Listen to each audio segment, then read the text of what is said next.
I think other than the death of my parents, coming home was the toughest thing I've ever done. We talked different in Vietnam.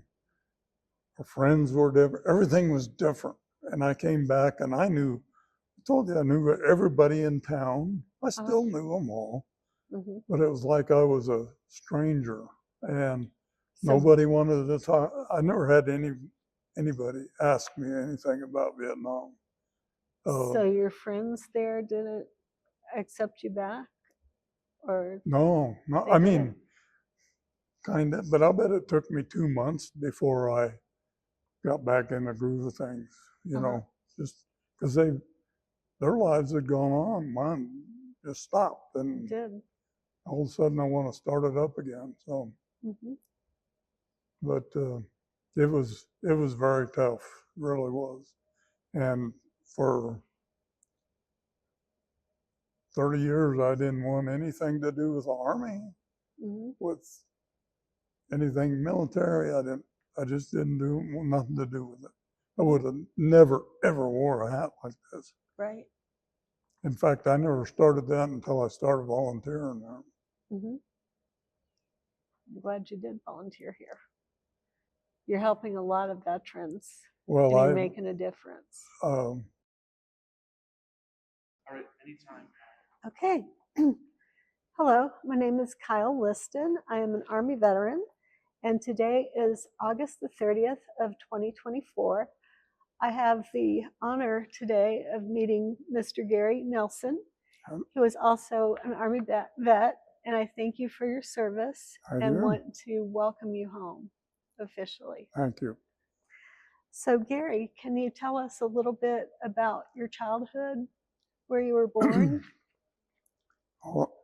Excuse me. I was born in Sterling, Colorado, and I lived in Peets, Colorado, which is a small town right up close to the Nebraska border.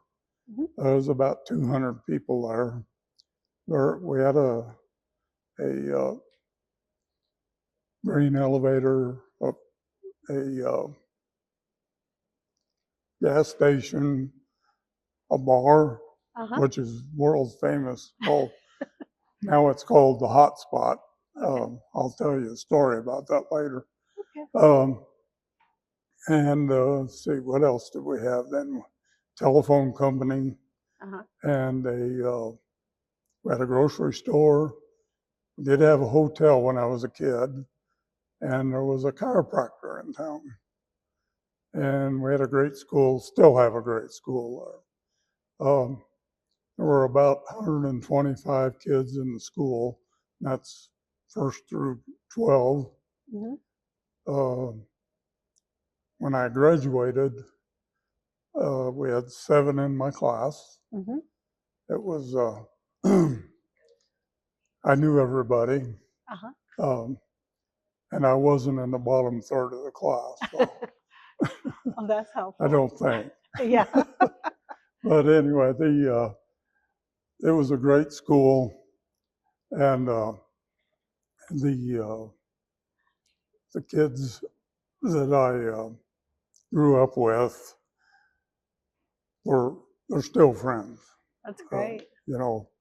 And when I was in school, I knew everybody. I knew from kindergarten to seniors, and it was that way all through my school. And I knew their parents, and I knew their brothers and sisters, and it's just a great community. My dad was a farmer. The first thing I remember was we lived on Main Street in Peets, between the post office and the bar.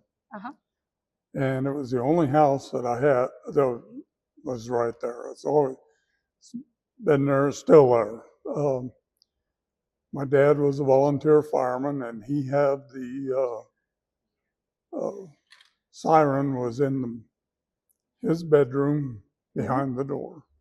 So when the fire phone rang, he would run the siren, let everybody know that there was a fire. He was the only one that could run the siren from the house. You could run it from the fire station. Well, fire station was on both sides of a building that belonged to my grandpa and my uncles, and it was a John Deere dealership. That was the other thing we had in Beats. Had a John Deere dealership. But and that's where I hung out as a little kid. I mean, I was go over there, and after I grew up, they told me that the old men would drop pennies in the cushions of the sofas. They had a couple old wore-out sofas, and I'd go in there, pull the cushions off, and I'd pick all them pennies up. Thought I hit a gold mine, you know. Did you have a store that sold penny candy? Oh, yes. Yeah. You did? Well, we also had a cafe at that time. Nice. The cafe sold candy, the bar sold candy, and Dick's Grocery sold candy. And Dick Myers was my school bus driver. And he also ran we also had a drugstore at one time. So it was a pretty lively little town. It's down to the elevator, the co-op, the telephone company, and the hotspot. And that's all that's there now. But I loved my town, and I think when I was I just started first grade, and we moved to a farm. My dad had always been a farmer, but we didn't live on a farm until about first grade. And we moved 12 miles from town, and my nearest neighbor was about 5 miles away. So it was just me and my two sisters. And Mom was always home. She never did work. She stayed at home with us and drove us to all our. I got to play baseball. I got to go to swimming lessons, things like that. And we were busy kids. When I got to be about 8, my dad started letting me drive the tractor. Letting me, of course. As I got to about 10, he started letting me do it by myself. And that was my first job, which didn't pay anything except my room and board. So you had to cover that when you were 8. That's right, yeah. So anyway, that's what I did all summers. I drove the tractor a lot. And the older I got, the more I did. Everything except planting wheat. I couldn't drive straight enough to suit my dad, because he hated a crooked row. So he would always plant the wheat, and everything was just straight on, you know. My sisters, I have a sister that's 2 sisters, and we played together. We just got in trouble together. There was a funny story one time. We milked cows for our milk for the house, and Mom sold the cream, and that was her living. That was her grocery money. Whatever she got for the cream, we would take it to Pete's. I think it was once a week, and leave it at the depot, and the train would come by, pick up the cream, take it to Sterling, and then when we'd go in on Saturday, which we went in almost every Saturday to town, we'd go by the creamery, and Mom would get her check for the cream. And I grew up really poor. I didn't realize just how poor I was until I left home. And figured out, I didn't have a lot of stuff. I remember the one thing I got that I just loved was my BB gun. Oh, I love my BB gun. I'd go out in the granary and shoot sparrows, and it was just my favorite. And I lost my BB gun for about 2 weeks when I shot a meadowlark. Oh, My dad saw it, and that was a Hmm. no-no. yeah. So I never shot any more meadowlarks or killdeers or anything else. It just sparrows. I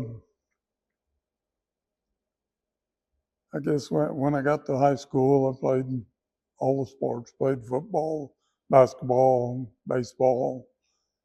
Played summer baseball. Mm-hmm. Had a lot of friends. When I think I was about 14, my folks would let me drive from our house. It was about, I don't know, 7, 8 miles over to Raleigh's, and I would ride with the Raleighs. And Jim was old enough to drive, but so I'd drive the pickup over to Raleigh's, and then I'd ride with them on the town. Mm-hmm. But I hated leaving high school because I just had too much fun in high school. Yeah. Probably wasn't the best student there ever was, and tended to get in trouble quite a bit. Mr. Waitley he had a board, and I'd say at least once a week, Jerry Gertz and I'd bend over and grab our ankles, and he'd whack us with the board. It was that's the way it was, and you needed to take a step when he hit you like that, because if you didn't, then you got another one until you. But trust me, he swung a pretty mean stick. Mm-hmm. So, what did you get in trouble for? Oh, well, I'm all kinds of things.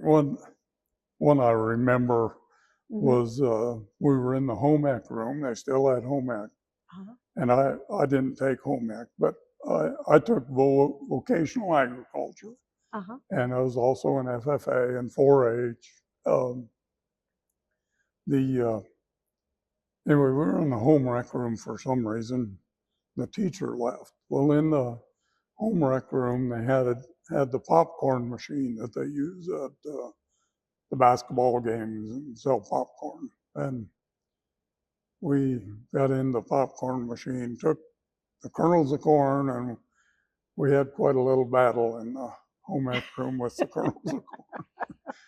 And Mr. Waitley walked in because we got a little loud, and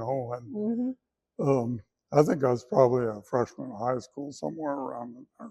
Yeah. And I think that day there were 15 of us that he lined up and give us each a SWAT. So yeah. But it was that kind of stuff. It was. Yeah. Did he call your parents on you, or? No, he didn't have to. They knew before we got home. I don't know how they knew. Yeah. I remember one time when I got my car, I had a 50 Chevy, four-door 50 Chevy with fender skirts and a visor. Nice. And 3-speed on the column, and it topped out about 74 miles an hour, and that was it. But I got pretty good at sliding corners in town because it's all gravel streets. And so we'd chase each other, play ditch 'em in town, and slide corners. Well, one day, my mom got a phone call, and there was a lady that lived on the corner, and she told my mom, she says, "Well, I don't know who it is, but it's a 50 Chevy, and he slides the corner every time he goes around." I got the only 50 Chevy in the whole town, and everybody knew it, including her. So anyway, I had to make sure when I drove by Catherine's house, I didn't slide the corner. So, yeah. It made my mom mad that she wouldn't admit to knowing who was driving that car. I graduated high school, like I said, with 7 people, and I went to college for a year. And the war was going on at that time, and I had a student deferment, and I made it through the first year just fine. I went to Indiana on a work release. It wasn't. It was a summer program of work that was through the school, and I think there was like 15 of us went out there from Northeastern Junior College. We went to Indiana together, and we worked in different places out in Indiana. I was going to ask you a little bit more about childhood. About what? Your childhood. Oh, okay. Yeah. Did you just have the two sisters, or Yes. did you have any brothers? No brothers. Okay. I did have one summer. My cousins from Lincoln came out. Their mom brought them out and dropped them off, and they were with us all summer. I don't know how old it was. I think it was in '57 is when it was. Anyway, I don't know if you ever heard of Charles Starkweather. Well, he committed murders in Kansas, Nebraska, and anyway, it was a big story back then, and they executed him that summer. Wow. And they did it in Lincoln, and that was where my cousins knew all about Starkweather. Wow. And anyway, we had way too much fun that summer. We still, when we get together, we talk about all that stuff we did, you know. I drove the tractor a lot, and for a while they let Ron come out, the older one, come out and ride the tractor with me. Well, then one day we were working pretty close to the house, and Jerry came out too. So it was all three of us on the tractor, and I don't know why one of us didn't fall off and get run over or something. I was going to say, I thought there was only one seat on that tractor, maybe two. But we sing to the radio, and the Itsy Bitsy Teeny Weeny Yellow Polka Dot Bikini was the song that summer. That's awesome. And we knew it by heart. I think I could probably still sing it, but yeah. That was our theme song. Anyway, they went to the fair with me that summer, and Dad put a tarp over the truck bed, and we slept in the truck bed at the fair. We didn't really sleep because we went to the rodeo the last night, and all three of us fell asleep at the rodeo because we were so tired. But it was a great summer. Wow. Were your parents strict with you, or? Yeah. They were? Yeah, they were. I mean, when I would get in trouble, I got stuff taken away, and, you know, a story happened when I was, I think I was a freshman, or probably a freshman in high school. Well, one of the guys I rode to school with was older, and he always wanted to go after a basketball game. He'd want to go over to his girlfriend's house. And so they'd disappear in the house for 2 or 3 hours. I mean, it was just ridiculous. Yeah. So there were three of us, and we, one of his brothers and my friend Randy and me, and we told Jim that if he didn't buy us some beer, that we were going to tell his folks what he was doing for these 2 or 3 hours, you know. So he bought each of us a quart of beer, which I think was 70 cents or something like that. But and a quart of beer to a freshman that's never drank is a lot of beer. So anyway, we were messing around that night, and we decided we was going to go to the bathroom. So I jumped out of the car and I took off running through the dark in the backyard of the Krause's house. And I was exactly the right size to catch the clothesline wire right under my chin. And I ended up flat on my back, and I couldn't breathe. My throat, so I thought I was going to die. Well, we got pretty sober pretty quick. Then we Mhm. went back and behaved ourselves in the car. So uh, that was kind of stuff we did as a kid. But Yeah. Were you raised in a very religious household? not at all. No. Okay.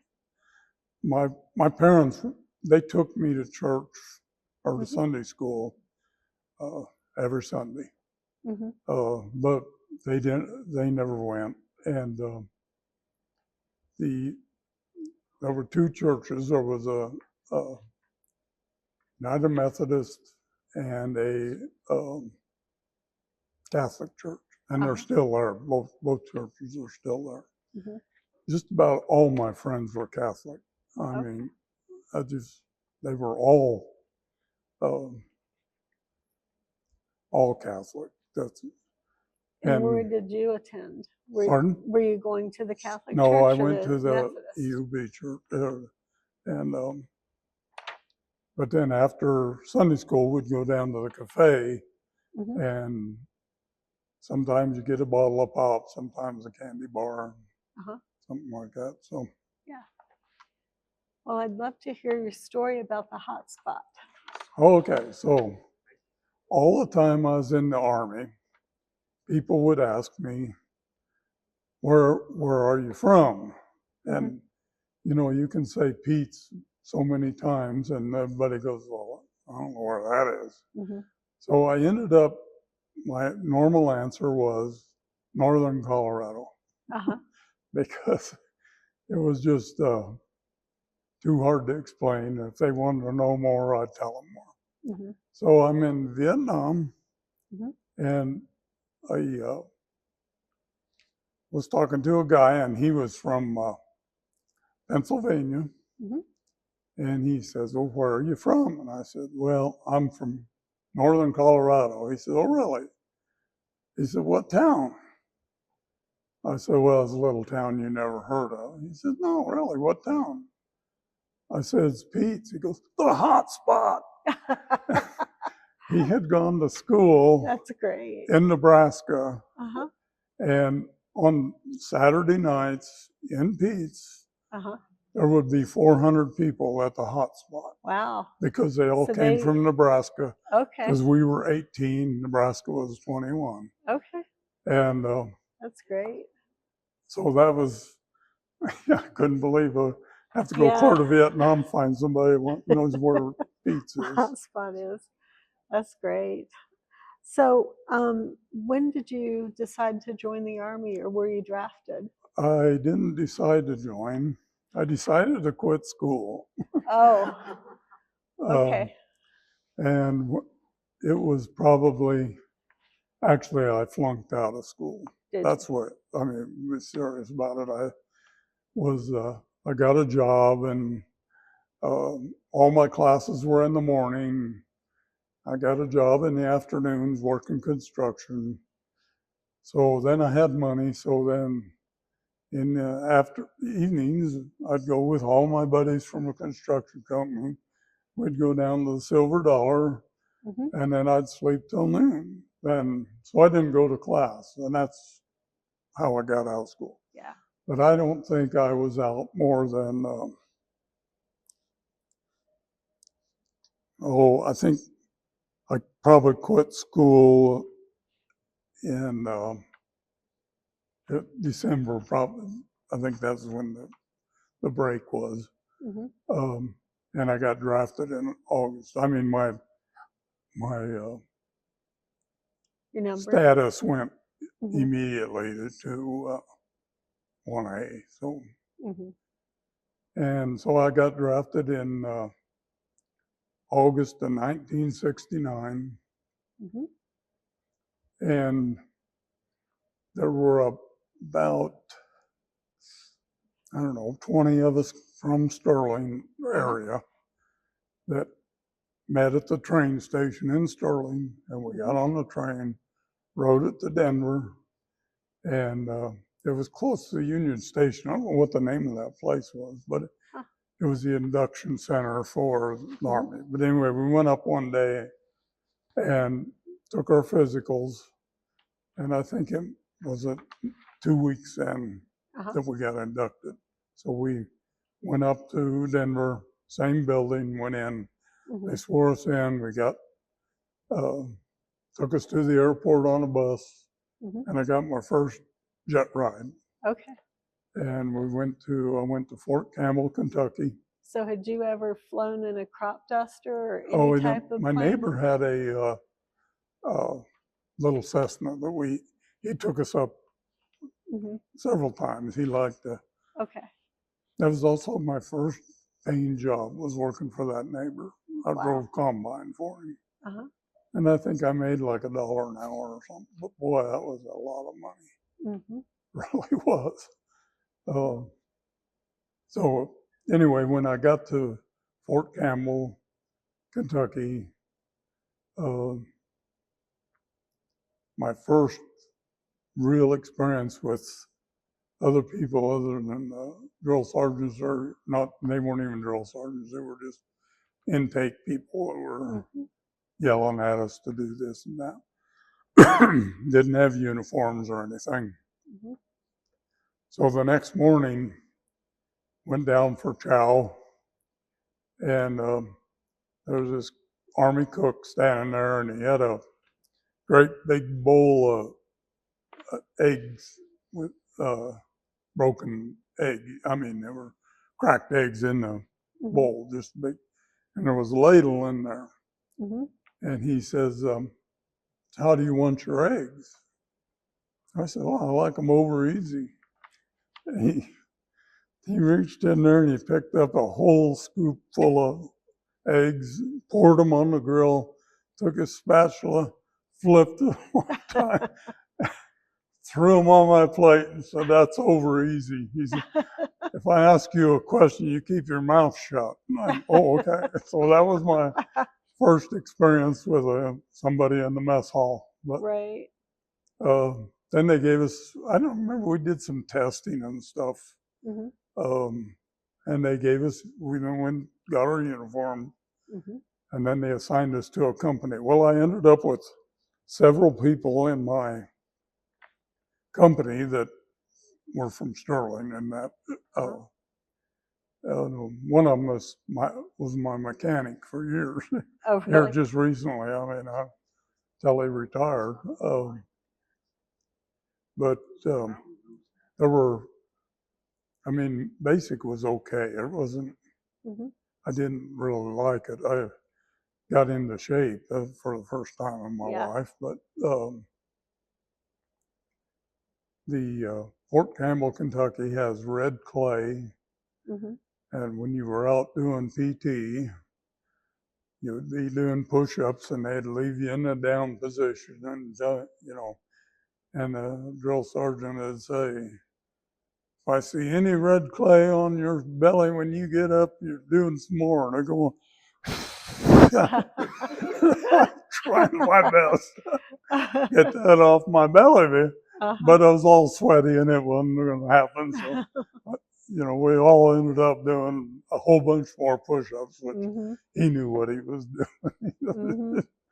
But also in basic, Mm-hmm. Sergeant Washington was on Echo Company and I was in Charlie Company. Mm-hmm. And I don't remember my drill sergeant's name, but I do remember Sergeant Washington. So and I don't know what they called it, the officer of the what was it? AOD. AOD. Yeah, he was in charge overnight. Okay. Mm-hmm. So Sergeant Washington caught somebody smoking in the formation when we were all out there. Yeah. And he made him eat a cigarette. So, and then he's announced, "If I ever catch you smoking in my formation, everybody's eating a cigarette," So punish everybody for one person's. Well, I'm thinking, what's he talking? Right. He's talking to Echo Company, So next time he was the sergeant of the evening, there were 4 of us sitting out on the front porch of our barracks, and we were sitting there smoking, and I saw him come around the corner, and I knew he was in trouble. Here he came. And we all quick put him out, you know. Mm-hmm. And he came down and he said, "Didn't you hear me about smoking?" Mm-hmm. And of course, you know, well, you was talking to Echo Company.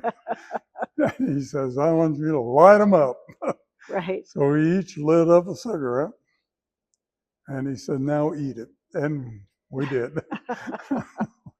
The And filter and all. The filter and all. Filter and all, yeah. And we all four ate the cigarette. But so when Sergeant Washington was around, we didn't smoke. Mm-hmm. But that was basic wasn't all that bad, really. I did learn that if you volunteered for the ammo detail, Mm-hmm. you got to ride the truck to the range. You didn't have to march out there. Nice. So I was always one of the first ones to volunteer for the ammo detail. Yeah. And now you're volunteering at the VA. I am. I enjoy, and I'm enjoying it also. So, Happy to hear that. so that when I got done with basic, they sent me to truck driver school in Fort Polk, Louisiana. And it was interesting. One of my buddies, that's where I met a friend of mine that was my best friend in Vietnam. I met him at AIT.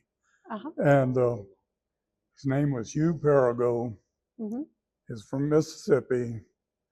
And that's pretty close to where Fort Polk is. I mean, it's Louisiana, Mississippi. He got his parents to bring his car down. He had a Mustang. Nice. Okay. He brought the Mustang down. So when we'd get a weekend pass, Perigo and I'd go to town. And he was a character.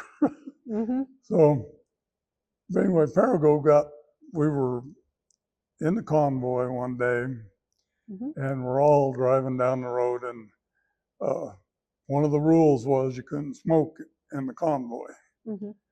And we went by this, and one of the sergeants pulled off, and he was sitting there watching, and he saw somebody smoking. Well, it was Perigo, and he said, who was smoking in the convoy? And nobody said anything. And come on, he says, you tell me or we're all going to punish, you know. And this guy said, well, I don't know his name, but I was sitting I was driving and he was sitting over there. And finally Perigo says, well, he was driving my truck, so it must have been me that was smoking. So they gave him he said, okay, Perigo, come here. Right? And I don't know if the tow chains that we used on the trucks had links on them about that big, and they were about 12 foot long, real heavy. And he says, you get the polished chain. Oh. So the way you polish chain is you grab a hold of it and you start walking up and down, dragging it into the dirt, you know.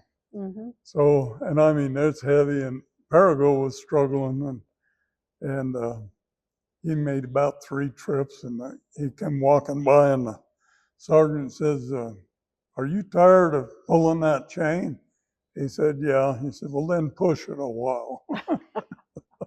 So that was kind of what happened with me. Okay. So how did you do with your first duty station? Well, my first duty station was Vietnam. Oh, it was? Yeah. Okay. So I got out of AIT, had a 30-day leave. I got to be home for Christmas. And right after Christmas, I went to Oakland reception station. And I don't remember if we spent any time there or not. I don't know. But then we left there. We flew we got on the plane to go to Vietnam. That we must have stayed there a day or two. I don't remember. But anyway, we got they gave us khaki uniforms and our fatigues, and no coats, of course. You know. Didn't need them in 120-degree weather. Yeah. You didn't need them there. No. Right. But when we left there, we went to Anchorage was our first stop. We had to stop in Anchorage. Something was wrong with the plane. I don't know what the deal was. Anyway, they parked like a quarter mile away from where we needed to go, and we all had to get off. It was below zero, and all we got is khaki, short sleeves. We about died walking across that tarmac. Then we came back. We was there. Oh, funny story. When I was in Anchorage, one of the guys I grew up, he's quite a bit older than me. He became a veterinarian, and he lived in Anchorage. And so he had a set of twins that were a little younger than him.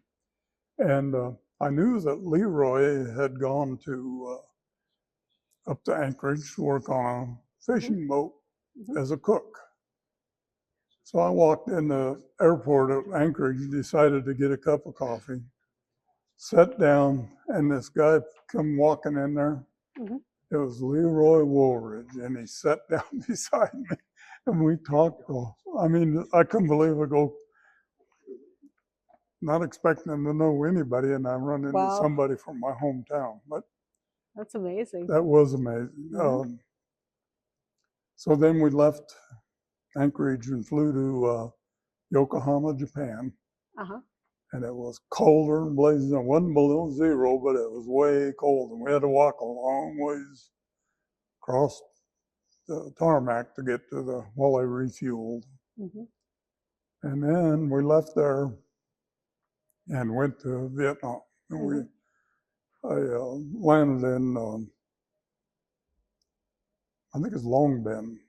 I think there was an airport. I can't remember. Anyway, that's where I went to. My in-country reception station was Long Binh. And it was just, there was a lot of people there. I bet there were 1,000 of us in these barracks, processing through. So twice a day you would line up, get in formation, and they start calling off names. And if your name was called, you just dropped out of formation, went back and got your stuff and get ready to go.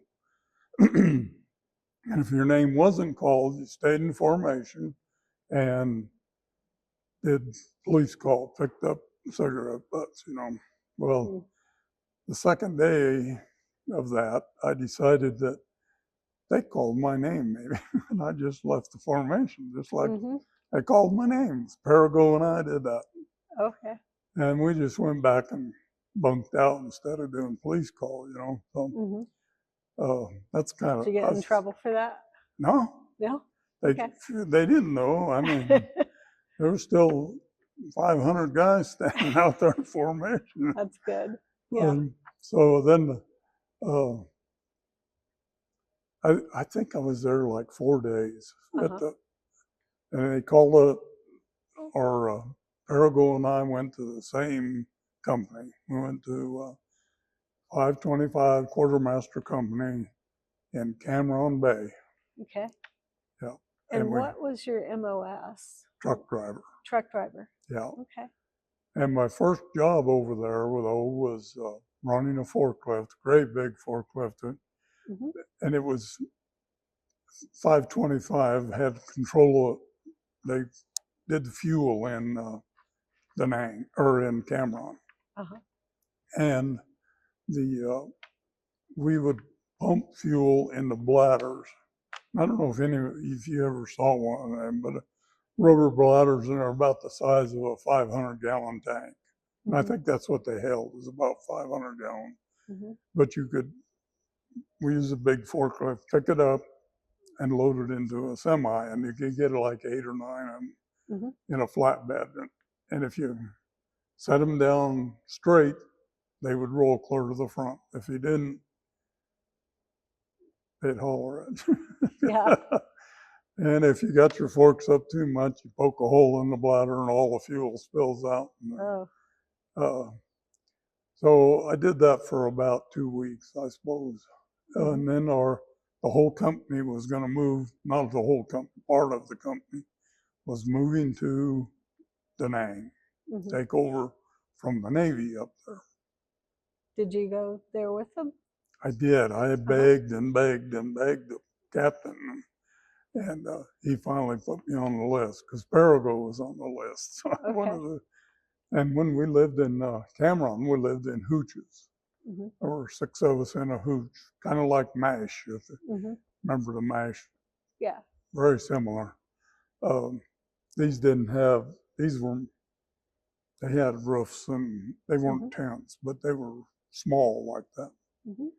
And the hooches it was okay. I mean, it wasn't anything deal. But I was glad to leave there. We left there and we went to Da Nang, and we were on the Air Force base in a compound run by Marines, and we ate in the Navy mess hall. And we ate like so kings. A little taste of every service. The Navy eats so much better than the Army. So does the Air Force. The Air Force eats a lot better. Yeah. But when the Navy finally moved out, turned the mess hall over to the Army, we went from steak and lobster on Sundays to green roast beef. So it was interesting. We lived in a barracks, big, long, it's just real reminiscent of what was in the States. 2 stories. You had to have a mosquito net over your bunk, though. And if you happen to fall asleep at night and get your elbow up against the net, you'd end up with a knot on your elbow from all the mosquitoes that feasted on you while you were sleeping. Did you ever get a disease from the mosquitoes? No, I took the malaria pill. At the mess hall, there were 2 different kinds of pills. I can't tell you what I do for malaria, but I don't remember. You're supposed to take one every day and the other one once a week or something like that. I did that for a while and then just quit doing it. So how long were you in the military? Pardon? How long were you in the military? I was in the military for a total of 14 months, or 19 months. 19 months. I was 14 months in Vietnam. If you came back stateside with less than 5 months to go, they would let you go. So I extended for 2 months over there to so a little bit longer than one full tour. Yeah, the tour was a year. But I extended for 2 months so I could come back. But they were trying to get rid of people because it was actually kind of winding down. We've turned over stuff to the Vietnamese. We had a tank farm that was downtown, and we had a guy there that was our liaison with the Vietnamese, and they finally, just before I left, they turned that completely over to the Vietnamese. So, but there were lots of things they were turning over. Now, what years were you active in Vietnam? I got there in 70, and I left in March of 71. Okay. I got there in January of 70. I don't remember the exact date, but yes. In Vietnam, what were the different duties that you had, and did you move away from Da Nang at any point in time? Oh, when I went to Da Nang? Yeah, did you ever move around? What were the different kind of jobs? Oh yeah, I did a lot of things. One of them was ships would come into the harbor and there were hoses out in the harbor. They'd pick them up out of the water with their cranes and hook them to their ships. and there were buoys out there. They tied the ships up and stuff. And then they would pump that fuel that they brought, and most of it came from Bahrain or Saudi Arabia. And they would pump that ashore, and there was avgas, which is airplane gas, MO gas, which is regular automobile gas, diesel fuel, and jet fuel. And there were that's 4 grades of fuel we had. Well, we would take that and put it in these big tanks. They were like probably 420,000 gallon tanks. Wow.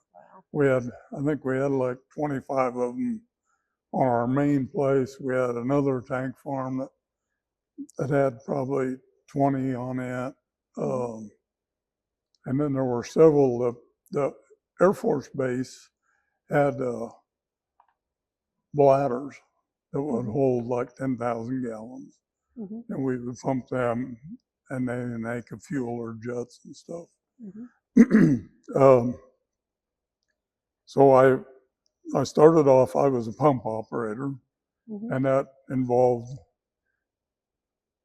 starting the pumps, shutting them off. And also you would go out to the tanks when they got about full, which you knew how much you were getting at time. And you would sit out there and watch through the manhole and see when it got full, you hollered at them and shut the tank or shut the pumps off. Another thing we did is we'd take inventory, and you drop a plumb bob to the bottom on a tape measure and measure, just like they measure gas in the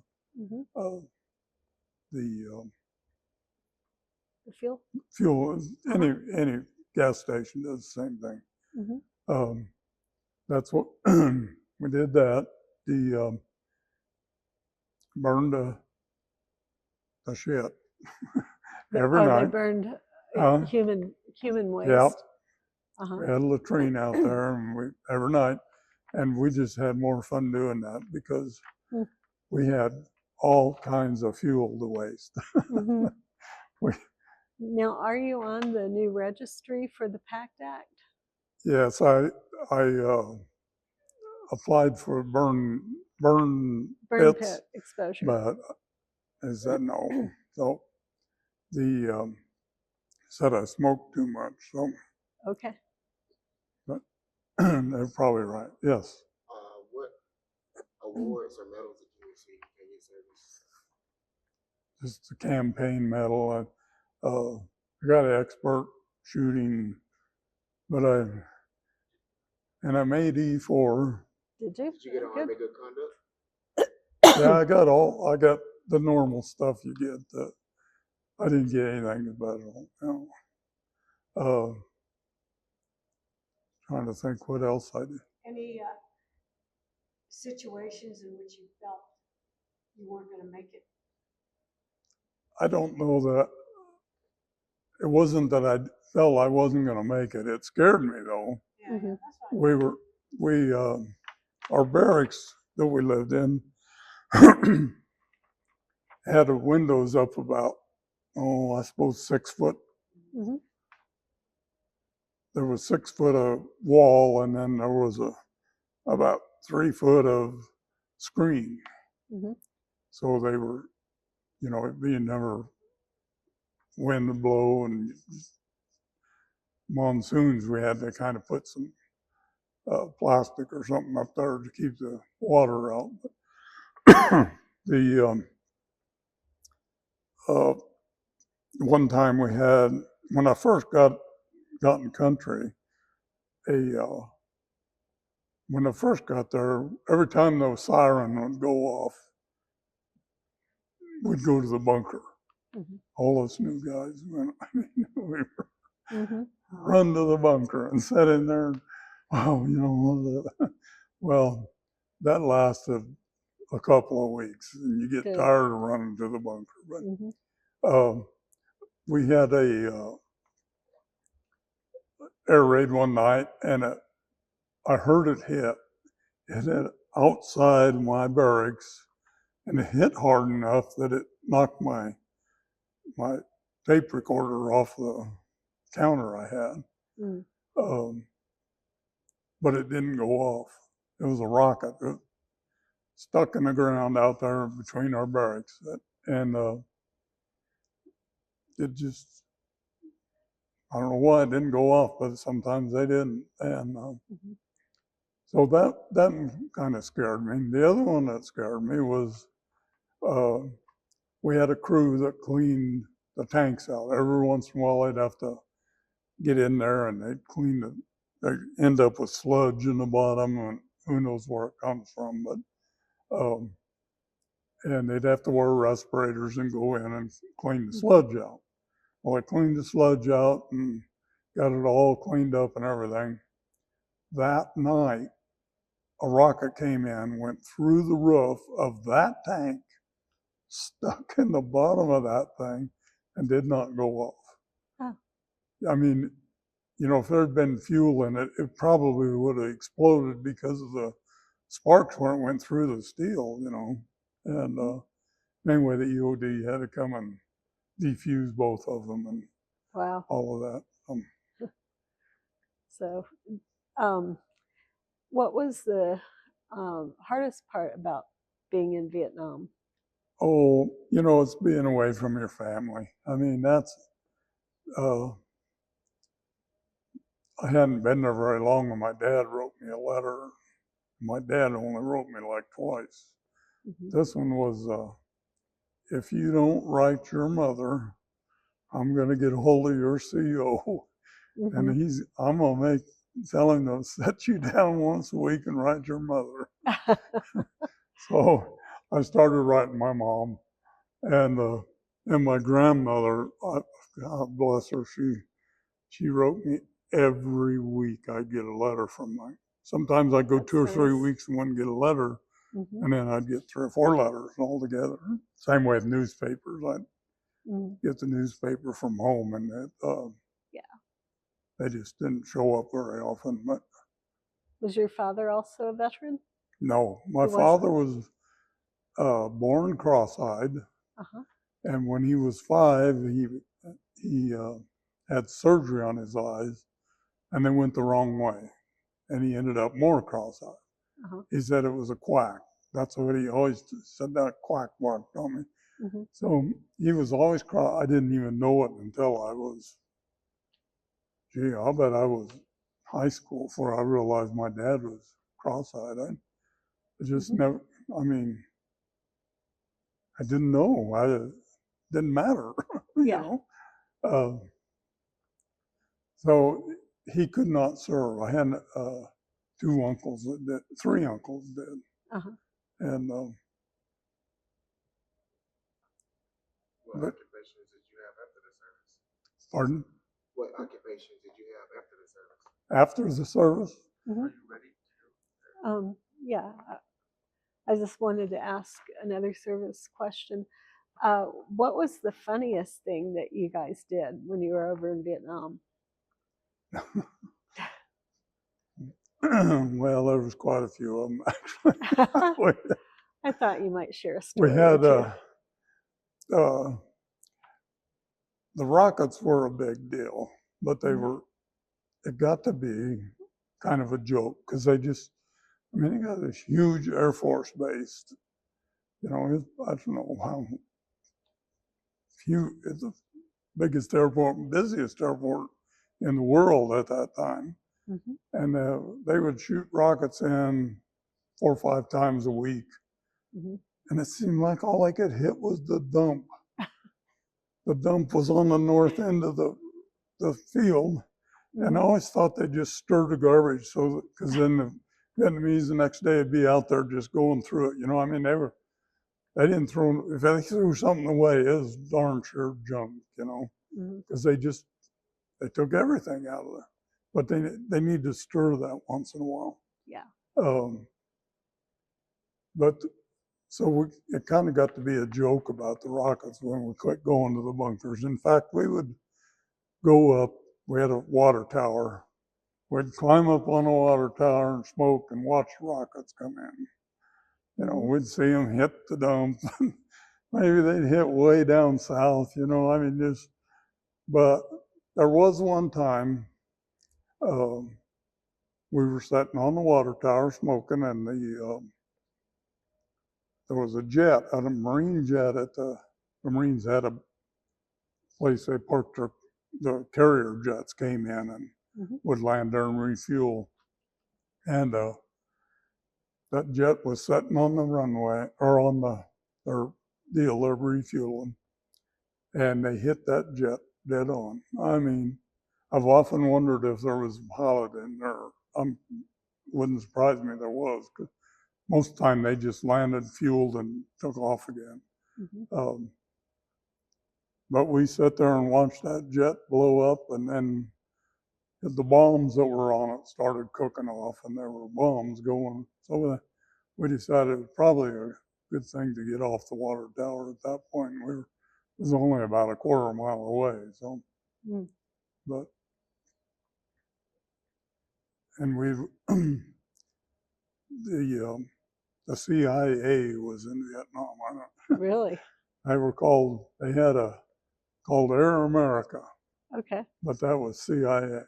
And they had a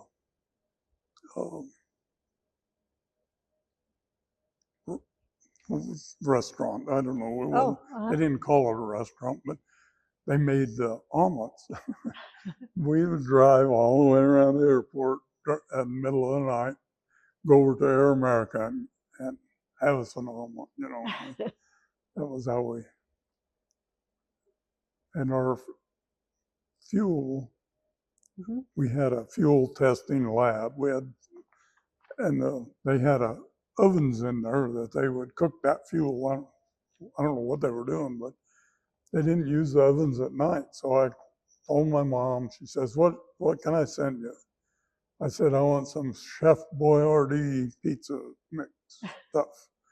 And we made pizza and cooked them in the ovens in the lab, you know. That's interesting. So tell me about getting out of the service. How did that go for you?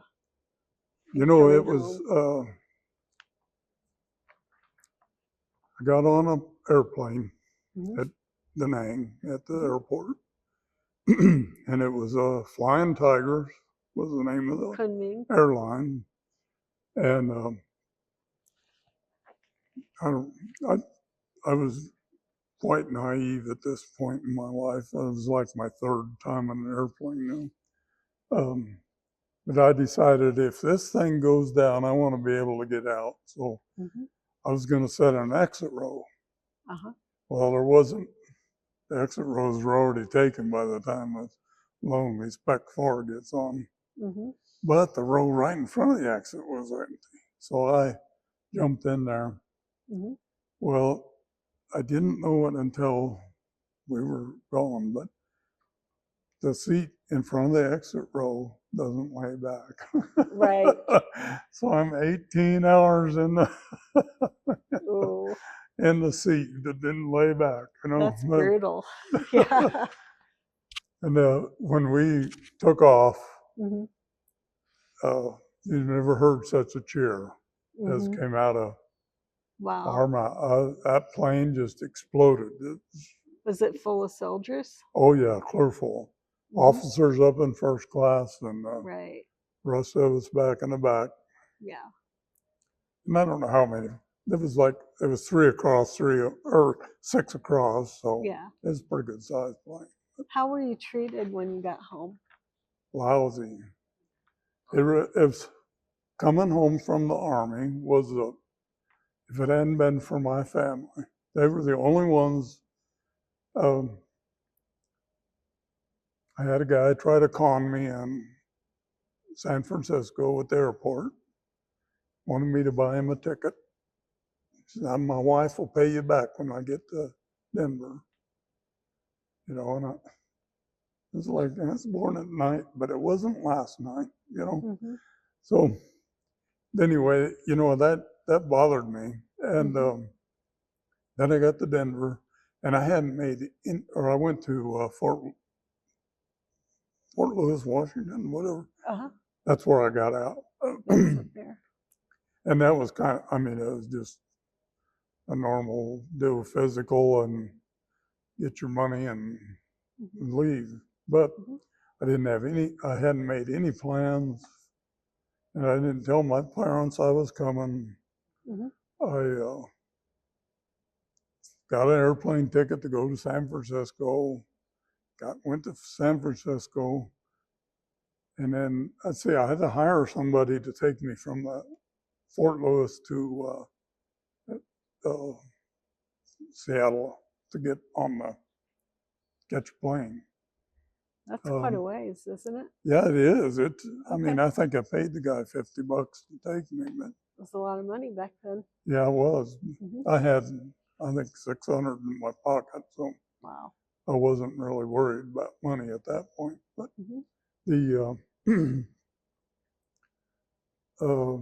we got to San Francisco. I flew into Denver, and I thought, well, I'll just rent a car and drive home because it's 2 hours. And so I go up to the car rental place. They won't rent me a car because I don't have 2 credit cards. I don't have any credit cards. I got enough money to cash, pay right? for it, but they wouldn't take it. They had to have a credit card. So I went and got a taxi and went to the bus station and thought, I'll get a bus to Sterling. Right.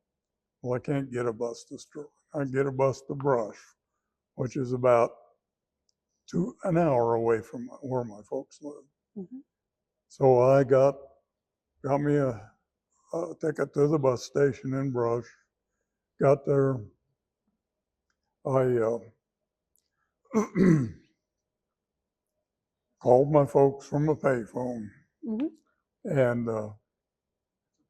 they said, we'll be right there. And this was like 3 o'clock in the morning. Yeah.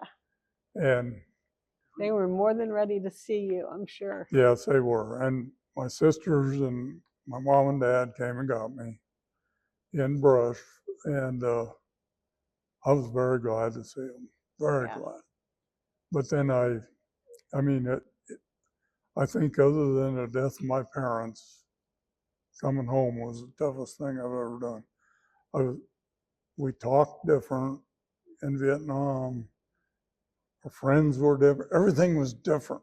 And I came back and I knew everybody in town. I still knew them all. But it was like I was a stranger. And nobody wanted to talk. I never had anybody ask me anything about Vietnam. So your friends there didn't accept you back?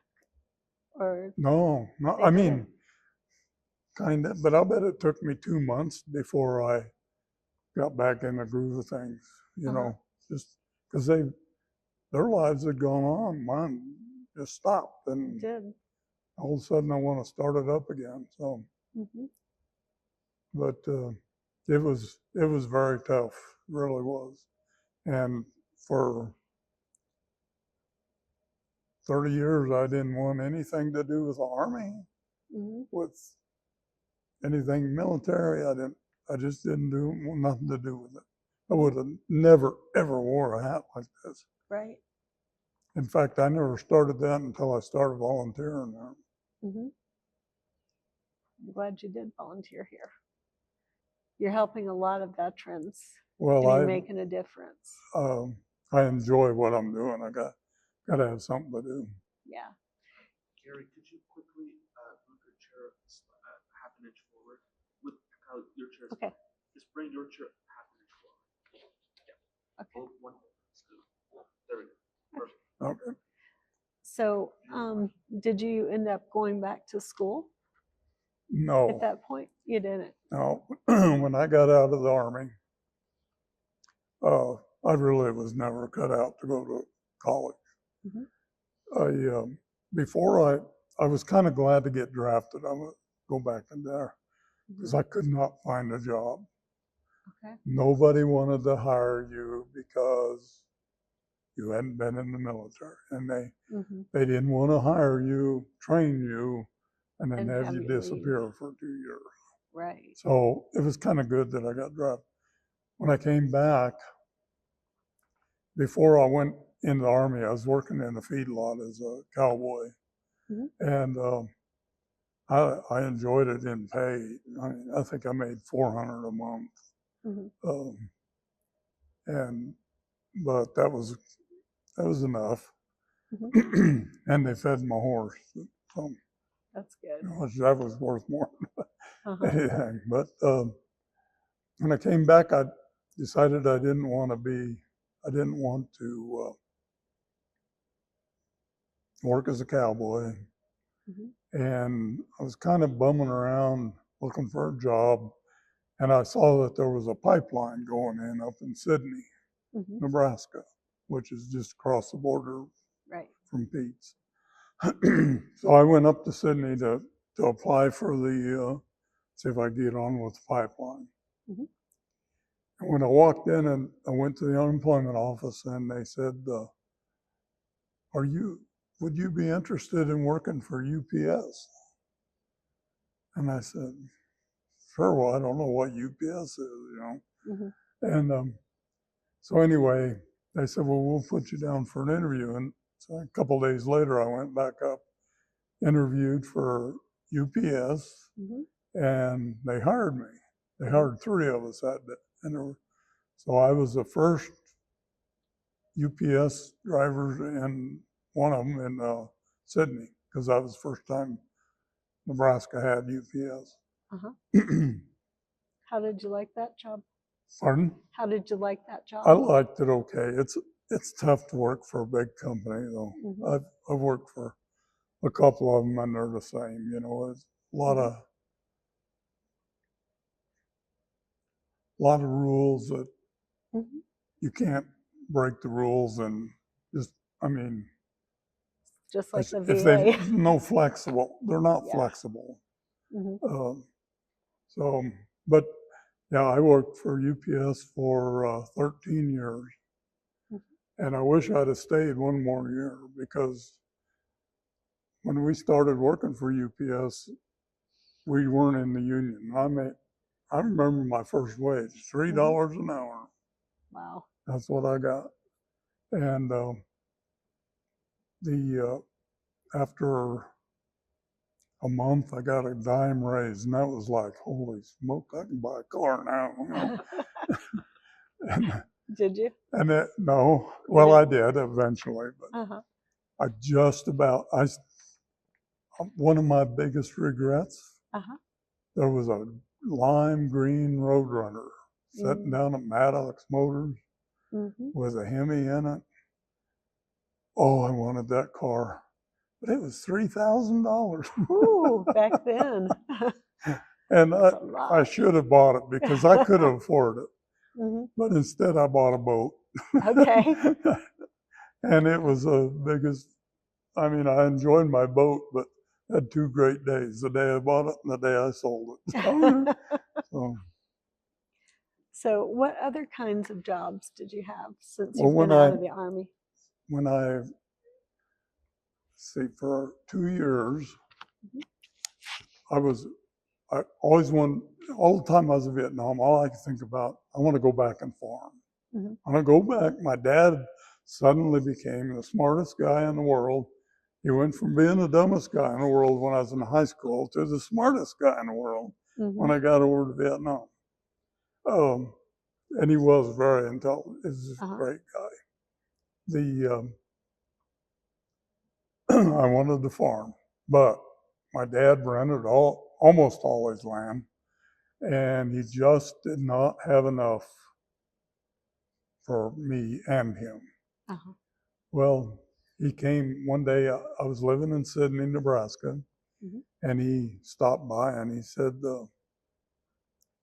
Danny Brockenbaugh committed suicide, and the farm he was farming is up.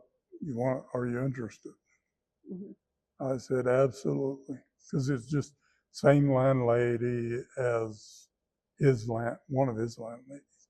Mhm. So he went and talked to Cora, and I got to go farming. So I moved to Pete's out on the farm, and then I drove back and forth to Sydney for a couple of years Mm. because I needed to wait till my crop came in and all that stuff, Mhm. so I needed some income, you know. Mhm. And then I farmed for 10 years. Mhm.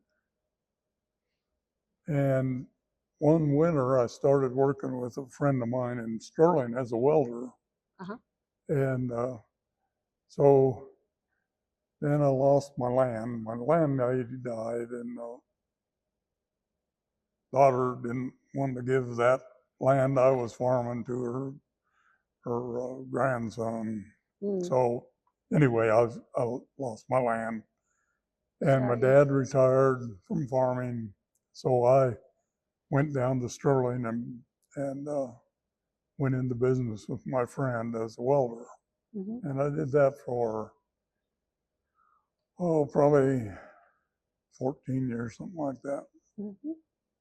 Got out of that, and I kind of bummed around then. I was 60 some years old, and people didn't want to hire somebody that's 60 years old, you know. Finally got a job at Waste Management, driving a trash truck, Uh-huh. and did that for a while. What did I do next? Then I got a friend of mine was driving a hay truck, hauling hay for a farmer. Mhm. I know I went and talked to him, to the farmer, and told him I'd love to work for you. Mhm. And ended up after a while, he came and asked me if I'd go to work for him, and I completely loved that. I enjoyed driving the truck. I liked being in the country, doing hay things. Um, and I was home every night. It was great. Good. Then 2008 came along, and the Oh, yes, it did. economy crashed, and he went out of business. I mean, Mm. so I was really upset about that. So I went and took the census, and I remember what year that was. I was a census taker. Mhm. That was okay, but it was just a temporary deal. And then another farmer called me, and I hauled hay for him for, I don't know, 7, 8 years. Mhm. Really loved it. Loved being out on the farm, running I'd get to run the rake, I'd run the swather, and just did stuff that I like to do. So Are you retired now? I am retired. Okay. Yeah, I did.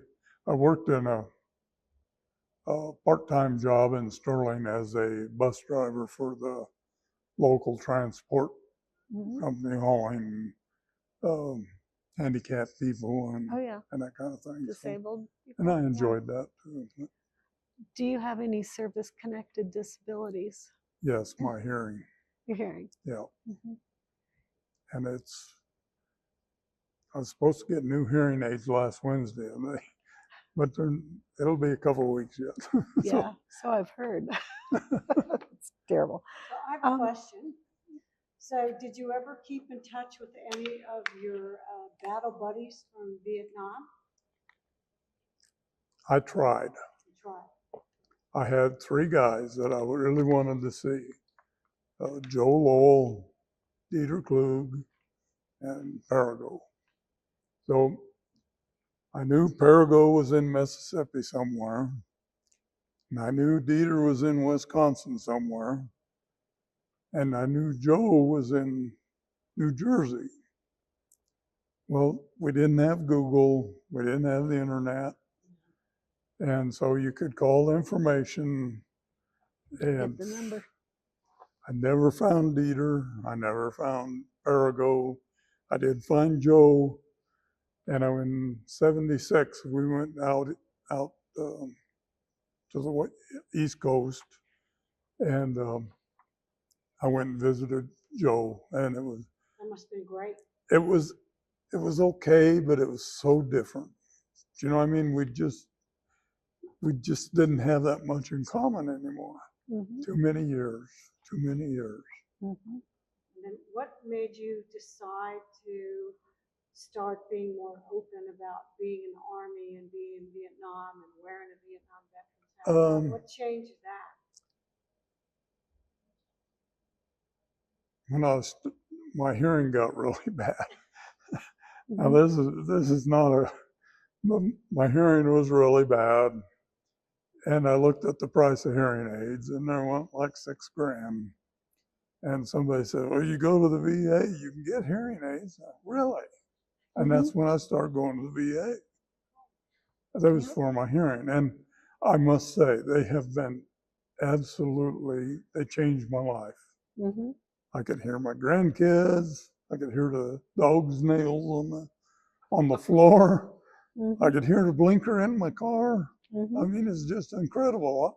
The birds singing in the morning. I didn't know they sang in the morning like that. They do. You know, just. And so undoubtedly you ran into other veterans when you came to the VA and saw there was other people like you. Yeah, right? I saw people wearing Vietnam veteran hats. I gotta get one. And we talked to each other and things, you know. Mm-hmm.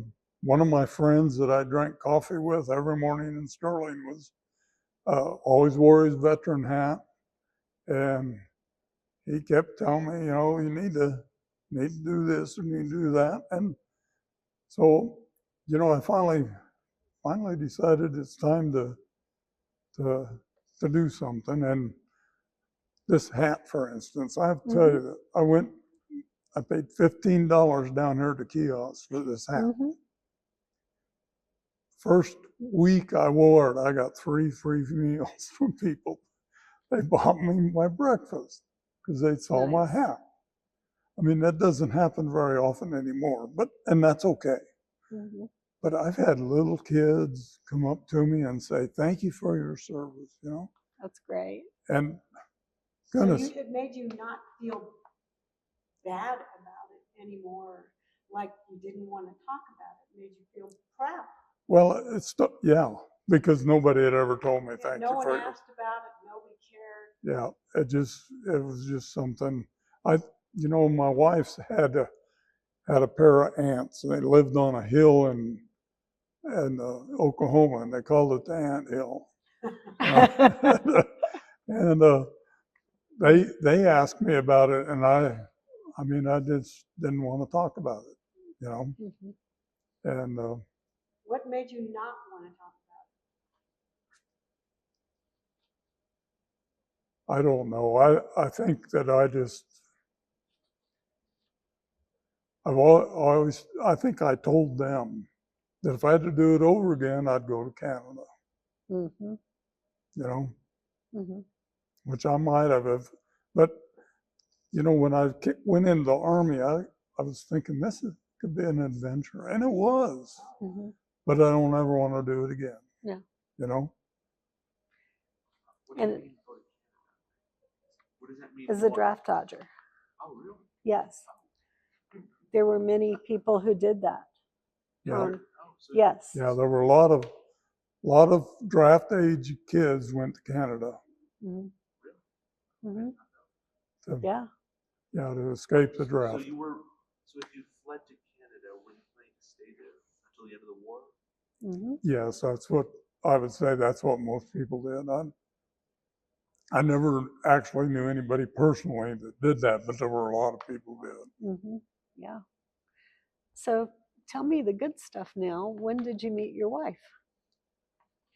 Oh, let's see. That probably about. Now I'm going to get in trouble because Okay. I've only known her for tomorrow will be our 50th anniversary.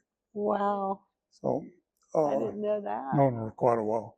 Okay. I met her at the J&L Cafe in Sterling, Colorado. Uh-huh. I was working for UPS. I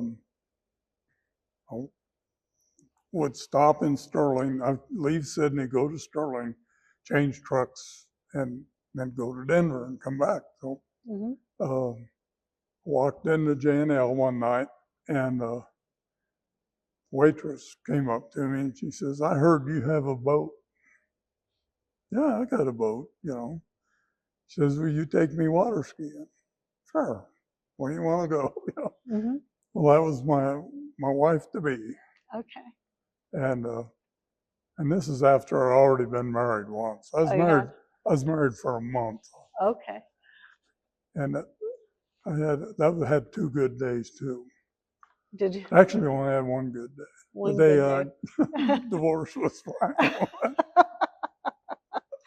So you had to go through the whole divorce process I did. for a Yeah. week-long marriage. Yeah, I went to work one night, and I came home to an empty house. Furniture was all gone. Only thing I was there was my clothes on the floor. Oh. I mean, that was, and I've never seen her again. She took the hangers.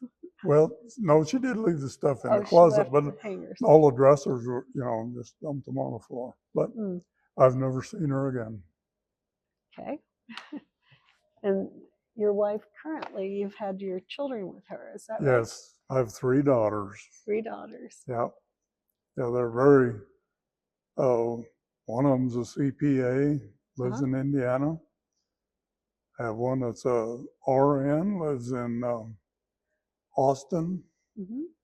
And then my youngest daughter is a DNP. She's a doctorate Nurse doctorate. practitioner. Uh-huh. Yeah. Yeah. And they're all way smarter than their dad. And I'm very proud of them. I have 5 grandchildren, and that's what I do now. My oldest granddaughter's in college. She's a senior this year, and she does acro tumbling as a college sport. And her brother is in Mesa in Grand Junction playing football, Mm-hmm. and he's a freshman. Mm-hmm. And then I have a 8th grade grandson.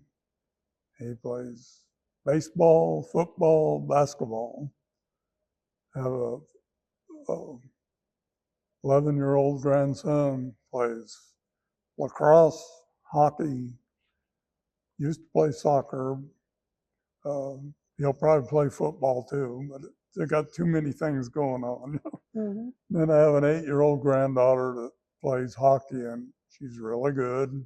She plays soccer, basketball. So I spend a lot of time taking them to places, going to watch them, and that's the reason I moved up here, was so didn't have to drive 2 hours to see them. So. Mm-hmm.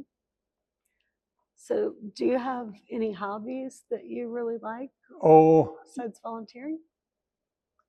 I like volunteering. I like doing models and stuff like that, but my hands have gotten really bad, and I have trouble with fine motor skills, if you will. So I don't know that. I mean, I have a lot of guns. I like to. I was a member of a gun club up in Denver or in Sterling, but I haven't done it since I've been here. I've been too busy. So, and I do silver sneakers twice a week if I can. Mm-hmm. So they're mostly a walking group, is that No, correct? it's an exercise group. It is exercise. And I just recently started walking again, so been walking mile and a half or so every morning. Mm-hmm. Did you know that with your Medicare, you can actually get Pilates lessons? Yeah, I don't have Medicare though. Oh, okay. All I have is a VA. Okay. Yeah. I don't know if that qualifies or No, not. it doesn't. I've checked. Okay. But I don't care. I was going to say, that's a good one. It's not that big a deal. Yeah. What are some life lessons that you learned from your service? Life lessons? that I hate to stand in line. Oh, I don't like standing in line. I still don't like it. Yeah. Doesn't bother me as much as it did when I first got out. But if I saw a big line when I first got out, I would not go. I would go somewhere else, do something else, because I hated standing in line. But life lessons is you can trust people. There are people that you can trust. My buddies over there they were great. You know, I loved them. And I'll tell you too, as I got internet and stuff, I would Google Arago and Klug every once in a while just to see if, you know, because I was on the internet and nothing. And it's probably been about 5 years ago that I Googled Parago and I found his obituary. Oh no. He died like in May, and it was like August, September and that about did me. I mean, that was the first time I'd seen anything about him. So I don't know, it was a year later or so, I tried Klug at the same time and never got anything. I tried it like a year later, found Klug's obituary. Wow. And he had died of a liver disease. I did find his wife, and I called her and left a message, and she called me back, and I talked to her a little bit. I didn't know her, but I told her that, you know, we were really good friends, and she knew about me too. So, but and I told my buddy Joe in New Jersey about the 2 obituaries, and he says, "Don't Google me." Okay. So I haven't Googled him. Yeah. So, how does your military service affect your life now?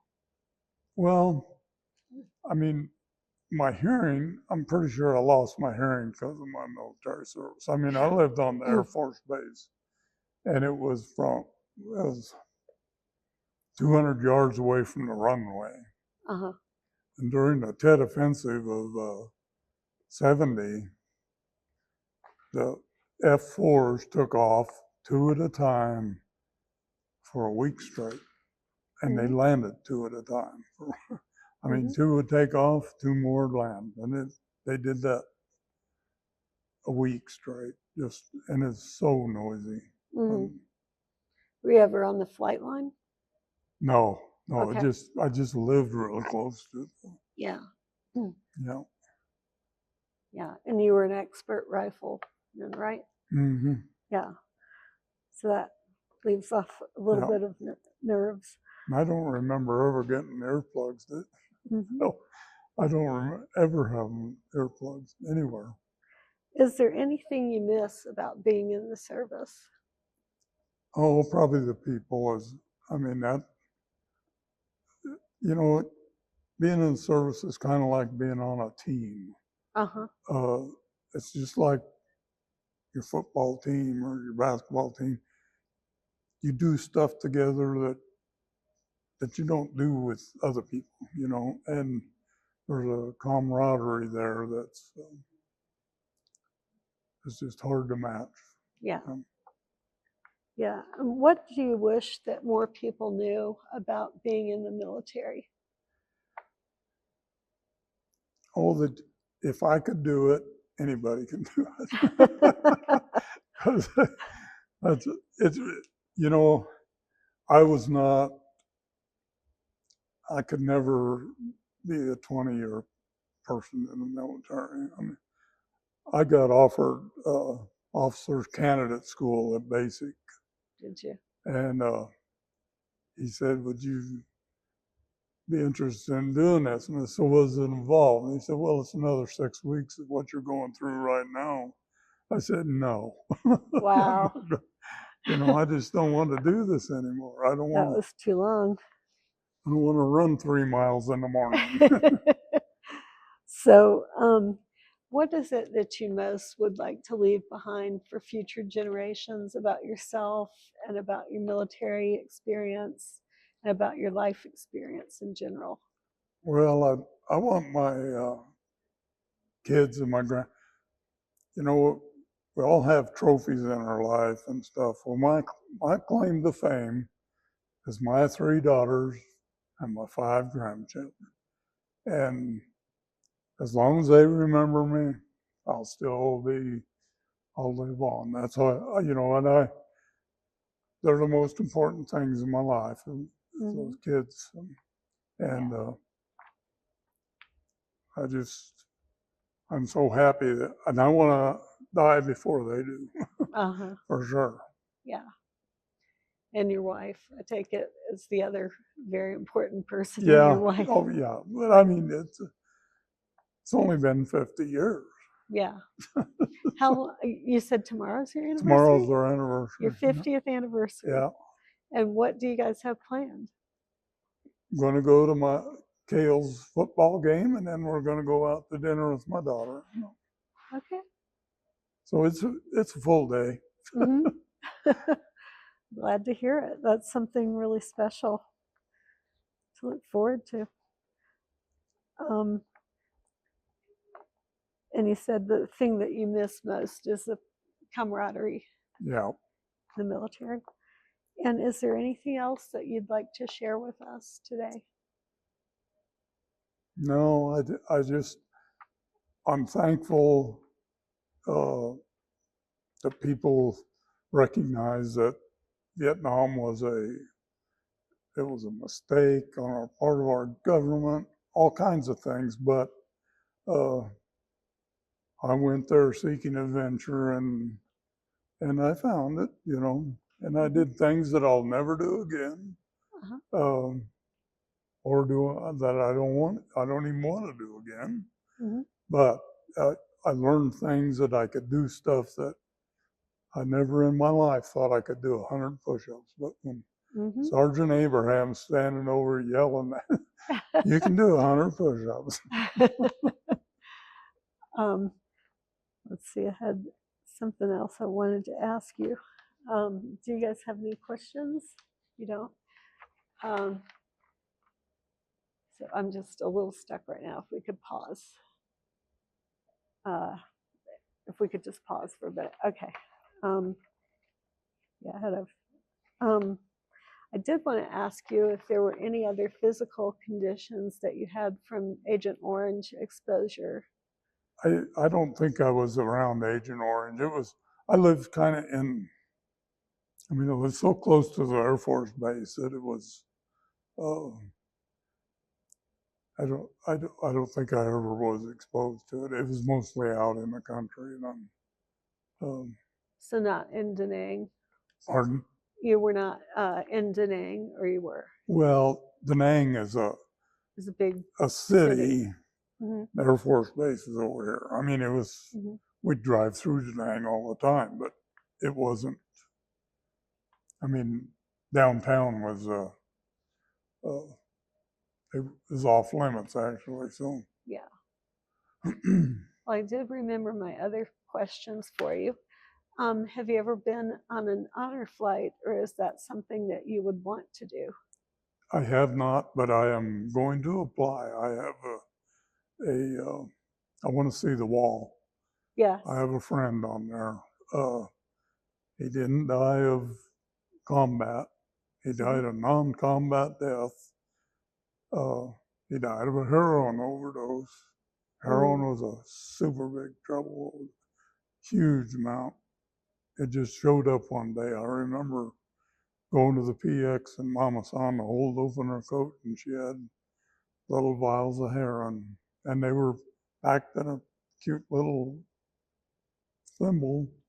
And they were definitely an organization was behind it, somebody. So lots of guys came back who were addicts. I know they did.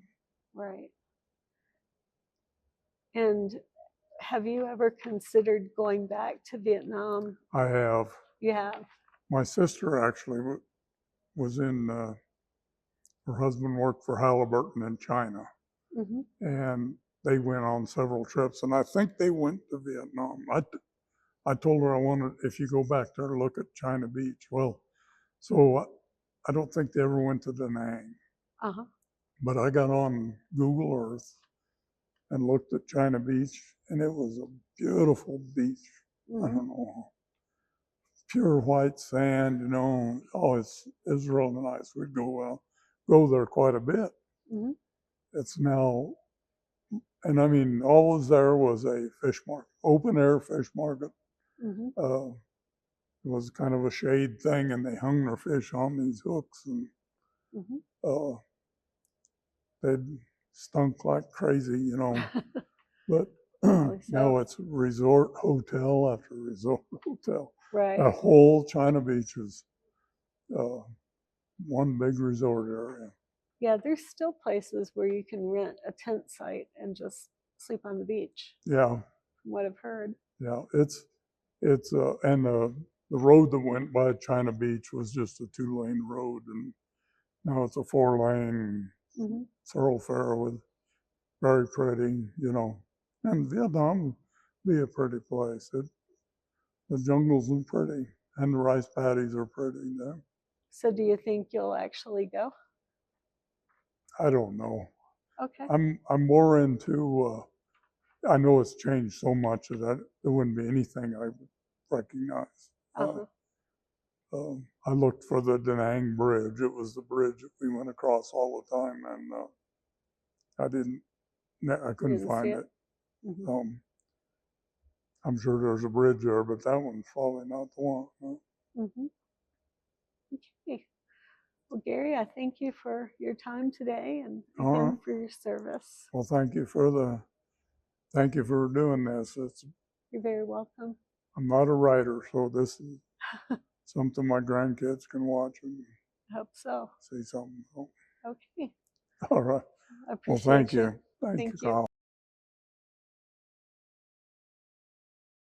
There we go. Okay. So, Get your cards. oh yeah, you're right. Yeah, we'll get that. Okay. So Julian, the color cards. They're on top of the box.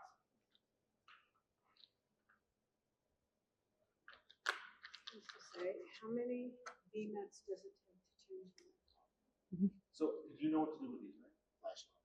Right, but you have to be at a certain distance because the color changes with distance. So you want to put them, you want to fan them Like out. by where they are? So you want to put it right next to their faces, right? The same distance. If only you need to twist them in case there's a glare. So Suzanne will also ask questions, Gary. So Okay. it's a 3-person conversation, and if you want to jump in, you can. Right? Suzanne, I would sit closer, and yeah. I just don't want to like. All right, anytime. Okay.